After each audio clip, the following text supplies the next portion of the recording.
मंगलवासा क्या प्रकाशा धर्मदासा व्रतधारी, धर्मदारी व्रतधारी थे, बड़े भक्ति व्रत था उनका। और वो 68 धाम 68 तीर्थ करके और भजन करते करते मथुरा जी में आए थे धर्मदास जी। इधर कभी काशी में काशी से वहां जाकर के अंतर ध्यान हुए और वहां जाकर के धर्मदास जी को मथुरा में दर्शन दिए।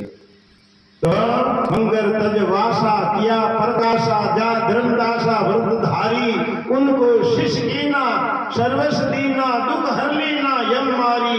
अरे सत पंथ चलाया शब्द दृढ़ाया कर्म कटाया संसारी, रत्ना जन्म तेरो करत निहेरो हम तन हेरो समृद्ध गुरु बलिहारी।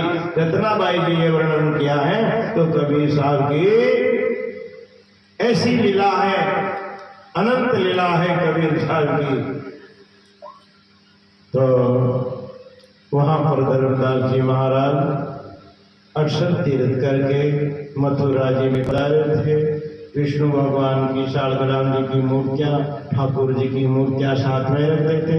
मूर्ति पूजक थे, वैष्णव संत थे, तो वहां पर ऐसे कर रहे थे। तो वहां कबीर साहब प्रकट होते हैं, धर्मदास जी को ज्ञान की ताकतें दिए।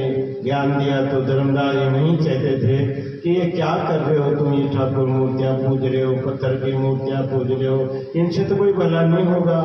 इस तरह से कबीर साहब उनको समझा रहे तो धर्मदास जी नहीं माने।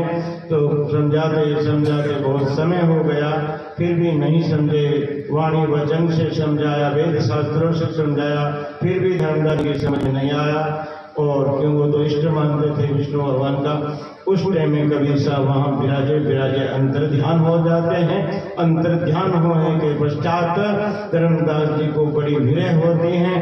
अरे मैं तो जाना नहीं, ये तो परमात्मा मेरे आंखों के सामने विराजे अंतर ध्यान हो गया, अदृश्य हो गया। फिर धर्मदास जी महाराज तो बड़ी मिलने की विरह हुई और 3 दिन तक उस भूमि पर अचेत पड़े रहे विरह में। फिर 5 दिन तक ऐसे ही विलाप करते करते 6ठे दिन स्नान करके फिर वो ठाकुर जी की पूजा करने लगे थे। अब बड़ो बिलखा बदन, शरीर ऐसा लुका पड़ गया, बिलखा बदन हो गया, कुमला गए, ऐसे इस स्थिति में विराजे थे। उस समय क्या होते हैं,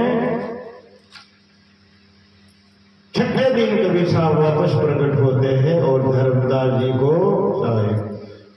6ठे दिन और मिलते हैं। तो इस तरह से धर्मदास